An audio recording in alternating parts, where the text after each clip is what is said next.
Hello everyone. In this video, I will go over my solution to the problem named distance in tree. This problem is taken from a Codeforces round and is rated 1800. This is an interesting problem on dynamic programming on trees, and this problem is specifically chosen to help you build your understanding of the DP state which we need to come up with, and we'll be doing that by analyzing what information we need to compute using dynamic programming on the tree. So in this problem we are basically given a tree with n nodes, and we need to find the number of pairs of vertices with a distance of exactly k in between them. So n is less than or equal to 50,000 and k is less than or equal to 500. So the first thing to notice based on these constraints of n and k is that the expected time complexity of the solution is n into k. This is a really big hint which will tell us in what direction we need to choose our DP state, and this is going to be the basis for my solution. So let's first look at the sample test cases, and then I'll tell you how we can go about building a DP state. So in the first sample test case, or actually in both the sample test cases, the tree is the same. It has 5 nodes and the edges of the tree are the same for both the sample test cases. In the first sample test case, k is 2, and in the second sample test case, k is 3. So when k is 2, the pairs of nodes which are at a distance of exactly 2 are 1, 3, 1, 5, 3, 5 and 2, 4. So these 4 pairs of nodes have exactly a distance of 2 between them, and you can verify that that is the case. When k is 3, the pairs of nodes which have a distance of exactly 3 are 1, 4 and 4, 5, and you can verify that also. So the distance between 1 and 4 is basically 3, and the distance between 4 and 5 is also 3. So that's why these are the only 2 pairs of nodes, and our answer for the second sample test case is 2. So now let's try to build up a DP state by analyzing what information we can compute for each node in the tree. So the first idea which would have come to your mind when you would have thought about this problem would be to have the DP state DP UK where, or DP UI, where this value, this DP state will tell you the number of pairs of nodes inside the subtree of U which have a distance exactly I, and this would obviously be your first idea, and this was everybody's first idea, but this doesn't work too well because there is no easy way to compute DPUI from the children VI. So for example, if you're trying to compute DP23, then there's no easy way for computing this value from its children, because if you try it out by your hand, you'll notice that there's no easy way to do this, and that's why let's try a different DP state. Instead of having a very general DP state which just tells us that inside the subtree of U the distance is exactly I, let's make it more specific, and let's make the distance equal to I, but not just inside any pair of nodes which are inside the subtree of U, but from U itself. So our DP state is just the number of nodes which are at a distance exactly I from the node U itself and inside the subtree of U, obviously, because we know that all the DP states, most of the DP states are inside the subtree of the node. So that's why we basically try to make our DP state more specific so that we can easily find the recurrence, which I'll show you a little later in the video. So how does this DP state help us? This DP state will help us in computing the final answer pretty easily, and let's see how. So let's first try to figure out how many pairs of nodes are at a distance of 3 from 2. So from this diagram you can easily see that the number of nodes which are at a distance of 3 from 2 are 8, 9, like only those two nodes. And now let's try to find out what is the number of pairs of nodes in the whole subtree of 2 which are at a distance of 3 from each other. But the answer 2 of 3, which tells us the total number of nodes which are at a distance of exactly 3 inside the subtree of 2, will actually be equal to the dp2 of 3 plus some terms. I won't explicitly write those terms over here because the tree is kind of big, but I'll tell you those terms when I come up with the formal recurrence for the dp state. But I'll give you a brief intuition of how we'll compute the remaining terms. So to compute the remaining terms, what you need to realize is that we need to pair up one node with, let's say, a distance 1 with some node with a distance 2 to form a total length 3. So this is one way in which we could pair up the two nodes. Another way is this. The third way is this. Then the fourth way could be to take a node of distance 2 from here and 1 from here, or 1 from here, or to take another node with distance 2 from here and similarly 1 from here or 1 from here. And in these ways we can basically add up the distance. So the total distance between the two nodes will be 3. So this is actually our intuition of how we can go about computing the actual answer. And in this case k is 3, so that's why we are computing the answer of 3. So this is a brief intuition of how we'll actually compute the answer for each node from our dp state. Now I'll tell you the formal way in which we can compute the recurrence for our dp state, the base cases, and how we can actually compute this answer in a more formal manner. So the recurrence and the base cases for our dp state turn out to be actually very simple because our dp state in itself was simple. So the recurrence is just going to be dpux is the sum of dpvx minus 1 for all children of u, and that's clear from our diagram. So when we have u is 2 and I is 3, then we know that all those like let's say we are considering the child nodes 5, 5, 3 and 11. So these are the child nodes v1, v2, v3, and the current node is u. Then for a distance of 3 from u, we actually need a distance of 2 from 5 and a distance of 2 from 3 and a distance of 2 from 11, which has 0 nodes at a distance of 2. So that's how we can compute dp2 of 3. And there's a small mistake over here. dp2 of 3 is actually 3. Now you can see why. It's not 2. That actually doesn't matter too much, but like just to keep it correct, dp2 of 3 is 3 because there are 3 nodes at a distance of 2 from each of its children. So that's why we can clearly see that the recurrence is just the sum of dpvx minus 1, and we'll compute this for all x going from 1 to k. Why up to k? Because note that when we are actually computing the final answer, we need the distance to be only k. That's why the dpu will go up to k only. And this is our simple recurrence. For the base case, notice that for a node u and for a distance 0, so when x is 0, we note that the only node which is at a distance of 0 from u is u itself, and that's why dpu of 0 is just going to be 1. There's only one node which is u itself. So you can see that this is x is 0, and this is our simple recurrence and our base case. Now let's get to the harder part of actually finding the answer for each node. So let's say we are at some node u and we want to find the number of pairs of nodes which have a distance of exactly k from u, which are pairs of nodes which have a distance of exactly k, which are inside the subtree of u.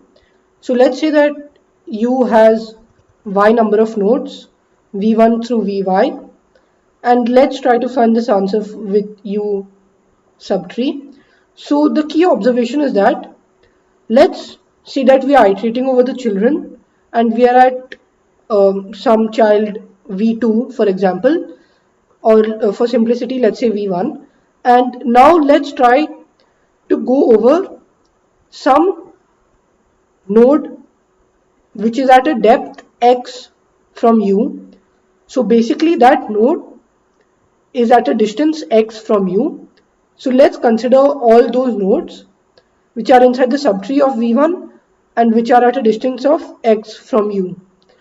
So notice that the number of such nodes is just dp vi, or in this case I is 1, so dp v1 of x minus 1, because the distance of x from u is just is equal to the distance of x minus 1 from v1. So we know that these many nodes have a distance of x from u and located inside the subtree v1. Now let's try to pair up these x nodes with some k minus, with like some nodes in another subtree which are at a distance of k minus x from u. The reason why we do this is because you can see that x plus k minus x is k, and that's why all such nodes, all such pairs of nodes will have a distance exactly k from each other. So that's why we are basically trying to pair up a node which is at a distance x with a node which is at a distance k minus x. So that's what we are trying to do over here, and we basically multiply the number of such nodes. So we know that the number of nodes in the left part is dp vi x minus 1, and now let's try to find the number of nodes which are at a distance of k minus x and not inside the subtree of vi. So notice that dpu k minus x will give us the number of nodes which are at a depth of k minus x from u, which is exactly what we want. However, there's a small problem. This quantity dpu k minus x will also include those nodes which are at a distance k minus x minus 1 inside the subtree of v1. So this is slightly hard to understand, so I'll just repeat it again. This term dpu k minus x will also include those nodes which are inside the subtree of v1, and we don't want that to happen. Why don't we want that to happen? Because remember that we are trying to pair up some node which is inside the subtree of v1 with some node which is not inside the subtree of v1. We are trying to pair up these nodes like this. So that's why they should not be inside the subtree of v1, and that's why we need to basically subtract out those cases in which they are inside the subtree of v1. Now how many cases will they be inside the subtree of v1? That's just given by dp vi of k minus x minus 1. Now why did we do a minus 1 over here? That's because of the general principle that the depth is k minus x from u, means that it's at a depth k minus x minus 1 from vi. Like that same logic we applied over here to get x minus 1. That's why over here also it's minus 1. And this product is basically exactly what we want. So this product will give us the number of pairs of nodes which are at a depth exactly k,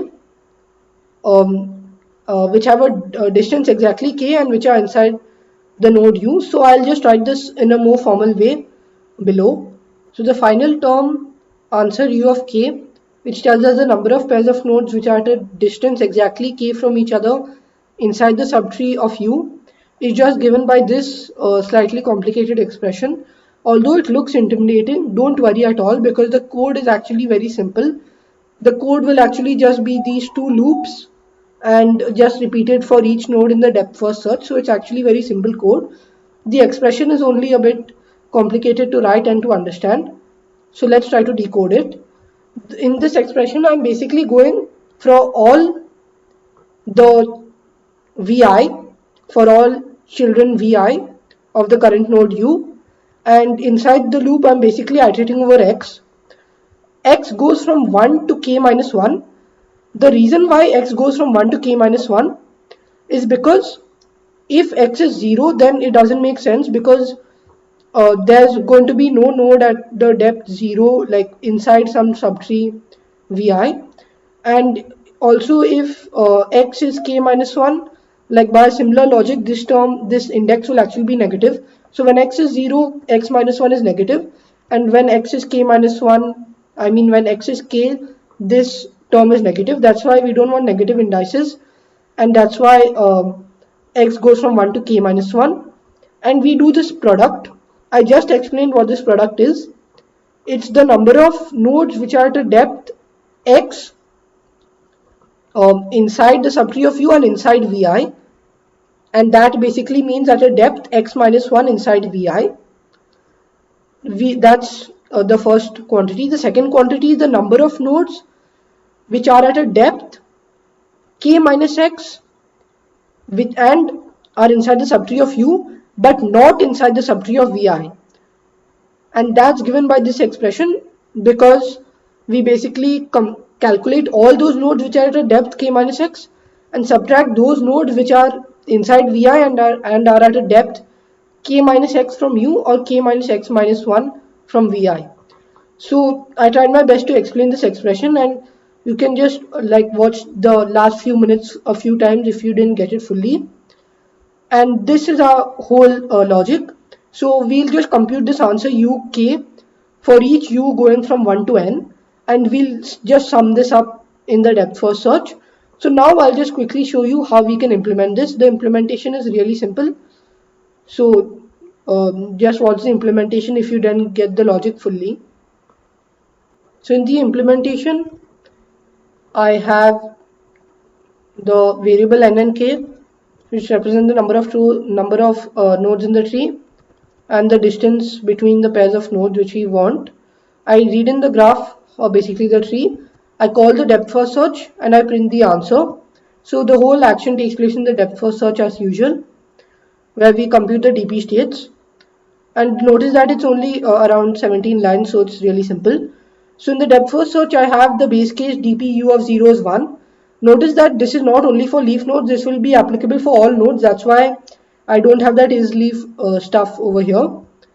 Then I first compute the DP values for each of its children, and just to make the code shorter, I also did the recurrence like in the same part as I computed as I called the DFS on the children. And the recurrence is just dp u of x is the sum of dp v x minus 1. So that's what I'm doing, dp u of x plus equals to dp v of x minus 1. And this is our dp state recurrence. Now to find the actual answer, I write the remaining code. So the answer will be, first we'll increment the answer by dp u of k, because dp u of k will tell us the number of nodes which are at a distance exactly k from u itself. Then the loop which I just told you will tell us the number of pairs of nodes which are inside u. So they won't actually include u. That's an important observation which you should have made. They won't include u. They will include the pairs of nodes, some arbitrary pairs of nodes which are inside the subtree of u, so not including u. And I do the loop which I just mentioned, dp v of x minus 1 into dp u of k minus x minus dp v of k minus x minus 1. And a very important thing over here to realize is that this total variable will actually double count by exactly 2 the number of pairs of nodes which are at a distance k. So this value computes the actual value by 2. So the correct expression would be half into this. And the reason why this is correct is because, the reason why it's actually half is because if we considered some node at a distance, let's say 2 from u, so let's say let's just say distance 1 from u, so let's say v1, and a distance 1 from u again, let's say v3, then notice that the pair v1 comma v3 will actually be counted twice. The first time it will be counted in the subtree of v1, and the second time it will be counted in the subtree of v3. That's why we'll compute the whole thing twice, and we'll just increment the answer by total by 2. So this is an important thing which I didn't mention in the when I was computing answer of u of k.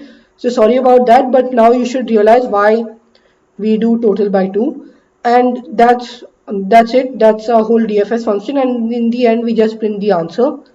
So now I'll just submit this code to see that it gets accepted.